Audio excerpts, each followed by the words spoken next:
నమస్తే. ఇన్నాళ్ళు నన్ను సపోర్ట్ చేస్తూ, ఎంకరేజ్ చేస్తూ మీ ప్రేమని నాకు అందిస్తున్న ప్రతి ఒక్కరికి కృతజ్ఞతలు.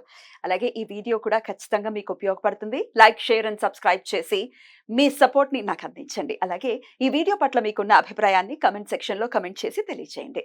ఇప్పుడు వీడియోని చూద్దాం. జ్యోతిష్య శాస్త్రం ఒక అద్భుతం. వేదాంగమైన జ్యోతిష్య శాస్త్రం అనేటువంటిది మానవ జీవన గమనానికి ఒక వరం. జ్యోతిష్య శాస్త్రం నీ జీవితంలో వెలుగునింపే ఒక భాష. ఆ భాష నీకు అర్థమైతే ప్రకృతి నీతో మాట్లాడుతుంది. అస్ట్రాలజీ నేర్చుకోవాలి అనుకునే వారికి అద్భుత అవకాశం. మురళీధర శర్మ గారి అస్ట్రాలజీ క్లాసెస్ అతి త్వరలో మొదలు కాబోతున్నాయి. 100% జాబ్ గ్యారంటీ. వివరాల కొరకు సంప్రదించండి. వారఫలాల కార్యక్రమంలో 26వ తారీఖు శుక్రవారం నుంచి ఆగస్టు 1వ తారీఖు గురువారం వరకు కూడా ద్వాదశ రాసుల వారి యొక్క ఫలితాలు, అలాగే ఏదైనా దోషాలు ఉంటే కనుక చేసుకోవాల్సిన పరిహారాలు మొదలైనవన్నీ కూడా మనము వివరంగా తెలుసుకుందాం. ముందుగా మేషరాశి. మేషరాశి వారికి ఈ వారంలో ఆర్థికపరమైన చికాకుల కన్నా కూడా మానసికపరమైన చికాకులు అధికంగా తలెత్తే అవకాశాలు అయితే కనిపిస్తున్నాయి. డబ్బు విషయంలో ఎంత జాగ్రత్తగా ఉందామనుకున్నప్పటికీ కూడా తలంపుగా ఖర్చు అయిపోవటం అనేది కూడా ఎక్కువగా ఉంటుంది. మానసిక శాంతి అనేది అంగట్లో అమ్మరని, మనమే మనసు దిటవు చేసుకుని ప్రయత్నించాలని ఈ వారం మీకు స్పష్టంగా అనుభవంలోకి రావటం అనేది అయితే కనిపిస్తోంది. బంధు వర్గీయులతో ఎంత జాగ్రత్తగా ఉందామనుకున్నా వారి ద్వారా ఏవో ఒకటి తలంపుగా ఇబ్బందులు తలెత్తే అవకాశాలు అయితే కనిపిస్తున్నాయి. కనుక ఈ వారం అంతా కూడా సాధ్యమైనంత వరకు కూడా దుర్గాదేవికి సంబంధించిన పూజలు చేసుకోవటం, లేదా ప్రతిరోజు కూడా దుర్గాదేవికి అవకాశం ఉంటే దద్దోజనం కానీ పులిహార కానీ నివేదన చేస్తే ఉన్నంతలో మంచి జరిగే అవకాశాలు అయితే ఉంటాయి. వృషభ రాశి వారికి మొదటి 3 రోజులు కూడా ఎక్కువ అనుకూలమైన ఫలితాలు కనిపిస్తున్నాయి. ఉద్యోగాల్లో మార్పు కోసం ప్రయత్నించిన, లేదా పదోన్నతుల కోసం ప్రయత్నించినప్పటికీ కూడా అవి ఖచ్చితంగా కొద్దిగా శ్రమపడితే వీరి తలుపు తట్టే అవకాశాలు అయితే ఎక్కువగా కనిపిస్తున్నాయి. ఇంకా వారం మధ్య నుంచి బంధుమిత్రాదులతో జాగ్రత్తగా ఉండాలి. ముఖ్యంగా ఆడ బంధువుల విషయంలో మనం మధ్యవర్తిత్వం చేయటం, వారి తరపున వకలతా పుచ్చుకుంటే లేనిపోని అపార్థాలకి, అనుమానాలకి తావిచ్చేలాగా సంఘటనలు వాటికి అవే సృష్టించబడటం అనేది కూడా కనిపిస్తుంది. ఇక వ్యాపారస్తులకైతే కనుక చెప్పుకోదగిన ఇబ్బందులు అయితే ఏమీ కనిపించటం లేదు. అయినప్పటికీ కూడా ఈ వారం ఎక్కువగా ఆంజనేయ స్వామికి సంబంధించిన పూజలు చేసుకోవటం అనేది మంచిది. ప్రతిరోజు కూడా ఆంజనేయుడికి అవకాశం ఉంటే అరటిపళ్ళు కానీ అప్పాలు కానీ నివేదన చేయటం వల్ల కూడా మంచి జరిగేటి పని అయితే ఉంటుంది. మిథున రాశి వారికి ప్రస్తుతం వ్యయంలో గురుడు కుజుడు సంచరించడం, అలాగే లాభంలో లేదా రాజ్యస్థానంలో రాహు యొక్క సంచారం, వీటి వల్ల కూడా వృత్తి ఉద్యోగాల్లో తరచూ ఏవో రకమైన ఇబ్బందులు తలెత్తడం అనేది కనిపిస్తోంది. ఉద్యోగంలో ఎంత జాగ్రత్తగా ఉందామనుకున్నప్పటికీ కూడా మనని అపార్థం చేసుకునే పరిస్థితులు కానీ, వేలెత్తి ఎక్కిరించే మనుషులు కానీ చోటు చేసుకునే విధానం అయితే కనిపిస్తోంది. ఇక అమ్మగారి ఆరోగ్య విషయంలో కొద్దిగా శ్రద్ధ వహించాలి. భార్యాభర్తల మధ్య చిన్న కలహాలు అయితే తప్పనిసరిగా ఉండటం అనేది కూడా కనిపిస్తోంది. కొత్తగా ఉద్యోగాలకు మార్పు కోసం ప్రయత్నించే వాళ్ళైతే గనక 27వ తారీఖు తర్వాత నుంచి ప్రయత్నించడం అనేది మంచిది. ఈ వారంలో వీరు ఎక్కువగా సుబ్రహ్మణ్య స్వామికి సంబంధించిన పూజలు చేసుకోవాలి. అవకాశం ఉంటే గనక ఈ వారం రోజులు కూడా సుబ్రహ్మణ్య కరావలంబ స్తోత్రం చదువుకుంటే ఉన్నంతలో మంచి జరిగే అవకాశాలు అయితే ఉంటాయి. కర్కటక రాశి వారికి అయితే కనుక ఈ వారం అంతా కూడా పై అధికారుల యొక్క ఒత్తిడి అధికమయ్యే అవకాశం అయితే ఉంటుంది. వ్యాపారస్తులకి మిశ్రమ ఫలితాలు లభించడం అనేది, అంటే లాభం వస్తున్నట్టే వచ్చి ఏదో విధంగా మళ్ళీ ఆగిపోతూ ఉండటం, ఒకరోజు బాగుంది అనుకునే టైంకి రెండో రోజుకి వచ్చేప్పటికి అది మళ్ళీ వెన్ను తిరగటం అనేది, ఈ రకమైన ఊగిసలాట ఎక్కువగా కనిపించడం అనేది అయితే కనిపిస్తుంది. స్వయం వృత్తుల్లో ఉన్న వాళ్ళకైతే కనుక కొత్త అవకాశాలు మెండుగా రావటం అనేది ఉంది. అలాగే సామాజిక సాంస్కృతిక కళల్లో ఉన్న వాళ్ళకి, ఆయా రంగాల్లో ఉన్న వాళ్ళకి విశేషమైన శుభ ఫలితాలు ఎదురయ్యే అవకాశాలు కూడా కనిపిస్తుంది. అయినప్పటికీ కూడా ఈ వారం అంతా కూడా వీరు ఎక్కువగా నరసింహస్వామికి సంబంధించిన పూజలు చేసుకోవడం అనేది మంచిది. అవకాశం ఉంటే కనుక నరసింహస్వామికి ప్రతిరోజు ఈ వారం రోజులు కూడా కొద్దిగా పానకం నివేదన చేస్తే గనక మానసిక శాంతి, పై అధికారుల నుంచి చికాకులు తప్పుతాయి. సింహరాశి వారికి అయితే గనక ఈ వారంలో అధిక భాగం మంచి ఫలితాలు కనిపించడం అనేది అయితే ఉంటుంది. అయినప్పటికీ కూడా 31వ తారీఖు లోపే ముఖ్యమైన పనులన్నీ కూడా పూర్తి చేసుకోవడం మంచిది. 31వ తారీఖు నుంచి వృత్తి ఉద్యోగాల కారకుడు శుక్రుడు రాశిలోకి ప్రవేశించడం వల్ల అక్కడ ఏవో రకమైన ఇబ్బందులు ఎదుర్కొనే అవకాశాలు అయితే కనిపిస్తున్నాయి. కనుక సాధ్యమైనంత వరకు ఏవైతే ముఖ్యమైన పనులు ఉంటాయో ఆ ముఖ్యమైన పనులన్నింటినీ కూడా వాయిదా వేయకుండా 31 లోపే చేసుకోవటం అనేది కూడా అవసరమని తెలుస్తుంది. ఇక దూర ప్రయాణాలు చేయాలనుకునే వాళ్ళకైతే కనుక దూర ప్రయాణాలు సాధ్యం అవటం అనేది ఉంటుంది. కొత్తగా పెళ్లి కావాలి అనుకునే వాళ్ళకి పుబ్బ లేదా ఉత్తర ఈ నక్షత్రాల వాళ్ళకైతే గనక ఎక్కువ మంచి జరిగే అవకాశం కూడా కనిపిస్తోంది.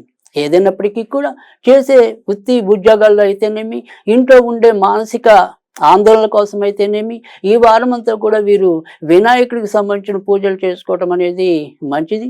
లక్ష్మీ గణపతి ఆరాధన మరింత ప్రయోజనం చేకూర్చడం అనేది కూడా ఉంటుంది.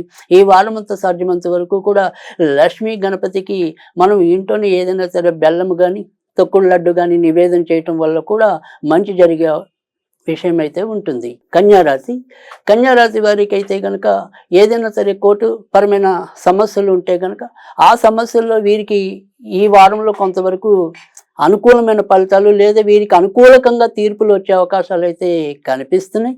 అమ్మగారి ఆరోగ్య విషయంలో మాత్రం ముఖ్యంగా 29వ తారీఖు నుంచి 31వ తేదీ మధ్య ఒకంత జాగ్రత్తగా ఉండటం అనేది అవసరం. ఇక వీరికి కూడా శ్వాసకు సంబంధించినవి కానీ, ఊపిరితిత్తులకు సంబంధించినవి ఏమైనా సరే కొంతవరకు ఇబ్బందులు తలెత్తే అవకాశాలు అయితే లేకపోలేదు. కనుక ఈ వారం అంతా కూడా వీరు సాధ్యమైనంత వరకు కూడా నరసింహస్వామికి సంబంధించిన పూజలు చేసుకోవటం మంచిది.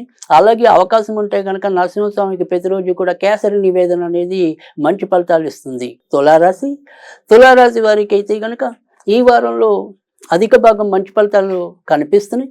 అయితే నాన్నగారి ద్వారా ఏవో రకమైన సమస్యలు కానీ లేదా నాన్నగారు చేసే పనులు మనకి రుచించకపోవటం కానీ ఆ రకంగా ఇద్దరి మధ్య ఏవో రకమైన తాత్కాలికంగా వైదుష్యాలు కానీ కొనసాగే పరిస్థితులు అయితే కనిపిస్తున్నాయి. ఇక కోర్టు వ్యవహారాల్లో ఒకంత జాగ్రత్తగా ఉండటం మంచిది. అలాగే వాహనాలు నడిపేప్పుడు మీరు మీ లైసెన్సులు కానీ ఇతరత్ర ఏవైతే అవసరాలు ఉంటాయో వాటిని కరెక్ట్గా లేకపోతే కనుక ఒక్కోసారి చలానాలు కానీ లేదా కోర్టు తలుపులు తట్టే అవకాశాలు కానీ ఉంటాయి. కనుక ఒకంత జాగ్రత్తగా ఉండటం అనేది మంచిది. ఈ వారం వీరికి సాధ్యమైనంత వరకు కూడా వెంకటేశ్వర స్వామికి సంబంధించిన పూజలు మేలు చేస్తాయి. అలాగే అవకాశం ఉంటే ప్రతిరోజు కూడా వెంకటేశ్వర స్వామికి బాదం పప్పు నివేదన చేయటం వల్ల కూడా వీరి బాధలు తొలగుతాయి. వృశ్చిక రాశి వారికి అయితే ఈ వారం అంతా కూడా ఎక్కువగా మిశ్రమ ఫలితాలు సంభవంలాగా ఉన్నాయి. ఎందుకంటే బయట మనం ఎంత పట్టుదలతో మన యొక్క కార్యక్రమాలు పూర్తి చేసినప్పటికీ కూడా ఇంట్లో మరి ఎవరో ఒకరు ఏదో రూపేణ మనని వెనక్కి గుంజేవాళ్ళు, మనం ఎంత ముందుకు పరిగెత్తాలన్నా కూడా ఏవో రకంగా ప్రతిబంధకాలు ఏర్పరిచేవాళ్ళు మన చుట్టూనే మన ఇంట్లోనే ఉండటం అనేది కూడా ఎక్కువైపోవటం అనేది, వీరు చాలా త్వరితగతిగా పూర్తి చేయాలి అనుకునే ఏదైతే మనోరథం ఉంటుందో దానికి అవరోధాలు ఏర్పడుతూ ఉండటం అనేది కూడా వీరికి ఒకంత వేదన కలిగిస్తూ ఉండటం అనేది అయితే ఉంటుంది. గురుడు సప్తమంలో లగ్నాన్ని లేదా రాశిని వీక్షించడం వల్ల అవసరానికి డబ్బు అయితే ఏదో రూపైనా అందుతూ ఉంటుంది, కానీ వీరి యొక్క పనుల్లో మాత్రం తరచూ ఆటంకాలు అంతరాయాలు ఏర్పడుతూ ఉంటాయి. కనుక వీటిని అధిగమించి ముందుకు వెళ్ళటం కోసం వీరు ఈ వారం అంతా కూడా ఎక్కువ వినాయకుడికి సంబంధించిన పూజలు చేసుకోవటం అనేది శుభ పరిణామం. అలాగే అవకాశం ఉంటే కనుక ఈ వారంలో ఎక్కువగా వినాయకునికి అరటిపళ్ళు నివేదన చేయటం వల్ల కూడా ఎంతో కొంత ప్రయోజనం అయితే ఉంటుంది. ధనుర్రాశి వారికి ఈ వారం వీరికి వ్యక్తిగత ఆరోగ్య విషయంలో ఎక్కువ శ్రద్ధ వహించడం అనేది అవసరం.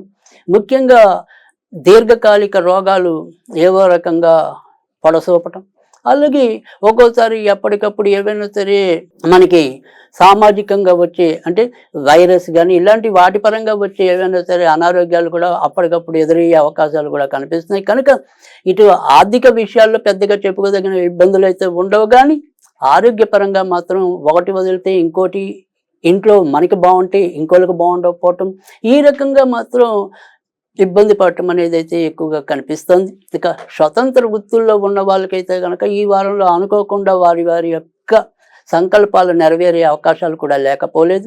ఈ వారం అంతా కూడా వీరు సాధ్యమైనంత వరకు కూడా నరసింహస్వామికి సంబంధించిన పూజలు చేసుకోవటం అనేది ఉత్తమం. మకర రాశి వారికి ఏదైనప్పటికీ కూడా వీరు భాగస్వామిక వ్యాపారాలు చేస్తున్నట్టయితే కనుక అక్కడ ఏవైనా సరే చిక్కులు ఎదురయ్యే పరిస్థితులు అయితే కనిపిస్తున్నాయి కనుక ఆయా విషయాల్లో శ్రద్ధ వహించడం అనేది మంచిది.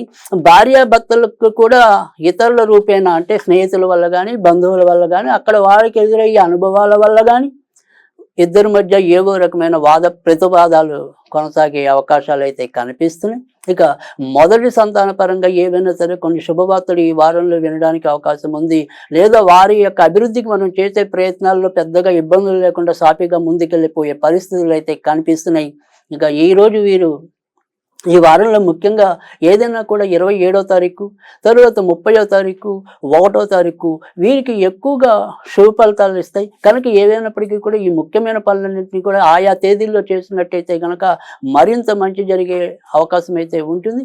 ఈ వారం అంతా కూడా వీరు ఎక్కువగా ఆంజనేయ స్వామికి సంబంధించిన పూజలు చేసుకోవడం అనేది ఉత్తమం. కుంభరాశి వారికి అయితే కనుక ఈ వారం మిశ్రమ ఫలితాలు ఎక్కువగా కనిపిస్తున్నాయి. ఇంట్లో బయట ఎంత జాగ్రత్తగా ఉందామనుకున్నప్పటికీ కూడా ఏవో రకమైన బాధలు ఆందోళన ఉండే పరిస్థితులు అయితే కనిపిస్తున్నాయి.